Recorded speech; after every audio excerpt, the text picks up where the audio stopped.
Hey there guys, welcome back to another video, and today I'll be showing you how to use YouTube auto chapters on your videos.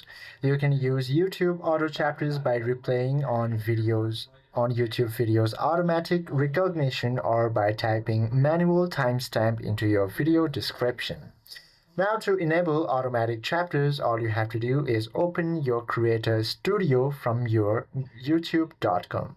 Then select that specific content to the left menu. Then from here you should be able to find an option called show more. Go ahead and tap on it, then check allow automatic chapters and key moments option, then click save in the top right corner.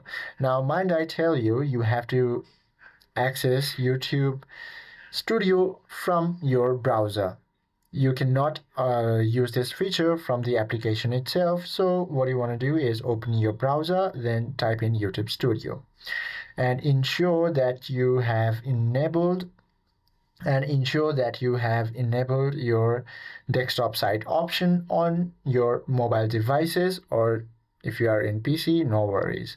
So once you open this YouTube Studio's official site, you should be able to access this feature, from where you should be able to select content and tap on the left menu as before, then click the video you want to change, then scroll down and click share more. Then you have to allow automatic chapters and key moments, and once you save it, the video will automatically put the automatic chapters on your videos. And that is how you can use this feature, guys. I hope this video helps you out a lot. If you have any questions or queries, please do comment down below.